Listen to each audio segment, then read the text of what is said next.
It seems we have a report of an attempted nose-rubbing on CNBC yesterday when Joe Kernan interviewed Anthony Scaramucci, a man fortunately dismissed early enough in Trump's first term, well, to walk away with enough insight and perspective to wave the flags that he has waved over the past 8 years based upon that or this. Anthony Scaramucci, who had been communications director for just 10 days, is out. Forgive me, as if I don't even know what to say. And this is breaking news that President Trump has removed Anthony Scaramucci as his communications director. He does not have a role at this time in the Trump administration, and we put out a statement earlier announcing that, and I don't have much else to add beyond that. Well, in hindsight, being fired by that group, why, that's a badge of honor. I was kicked out of the evil empire. And his vulgar, profanity-laced rant to a reporter last week had led directly to the ouster of Reince Priebus, Mr. Trump's first chief of staff. Well, today, on the other side of the election, Joe Kernan tries to exact a pound of political flesh from Scaramucci, who displays resilient cool, the kind we all must develop. And as you're about to see in today's foreshadowing clip, despite provocation, the Mooch doesn't backpedal from the kahuna.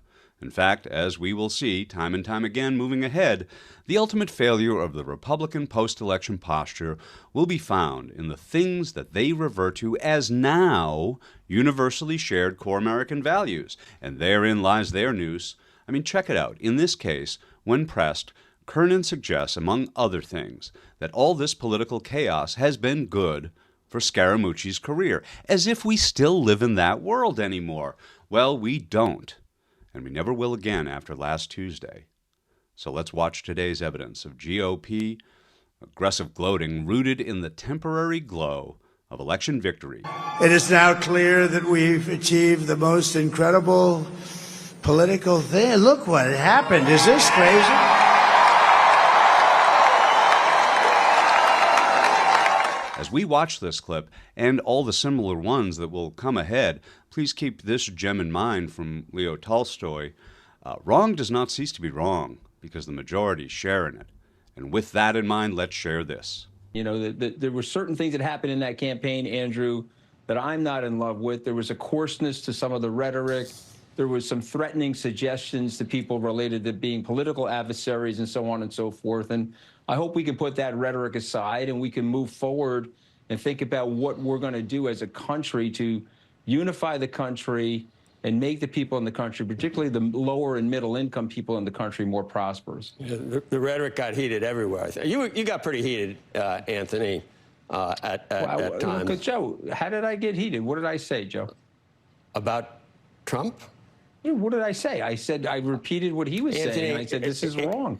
Anthony, come on, Joe. you have had an utter disdain for Trump. You'll always be welcome at the table of legacy media and have people nodding as you trash Trump. That's always going to happen. But aren't you the slightest bit embarrassed or at least humbled about how wrong you were about Joe, the feeling of most Americans, let me finish, and for enthusiastically supporting a candidate who a majority of people thought had no business being anywhere near the Oval Office? And you're a Republican, and you saw that all the different policies that she was talking about are anathema to what you thought your whole life, and yet you went along with it. Do you ever eat any crow, or not even a little crow Joe, wing, really like a little capon? Or you just, Joe. I mean, Michael Avenatti could still be on TV trashing Trump. You'll always find a place on TV.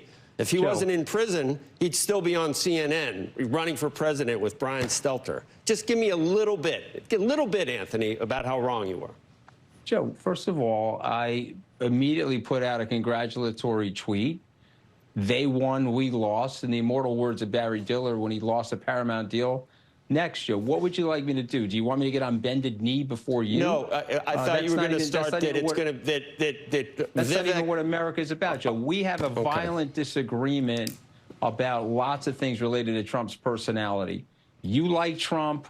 I was up close to Trump. I got to see the ugliest of what he is. And by the way, Joe, it's not just me. There were 40 of us that worked for the president that warned people. So I think he's been very good for your. I think he's been very good for your career, Anthony. I think he's been incredibly good. You're here, are you not? And you're going to be welcome anywhere you want to go. I think he's been very good for you, and you'll be able to live off this for another 4 years. Joe, Why don't you Anthony. calm down? Why don't you calm down a second, Joe? We know each other a long time. Are you saying that you and I can't disagree on somebody's personality? Is that what you're saying? And you're saying what I'm saying in terms of identifying those features and traits of the personality. You don't see those too, but you're choosing to ignore them? I guess 75 million people looked at everything you looked at and decided that there were other things that. But there were 67 million people. I know there were, Joe. That's what makes America, Joe.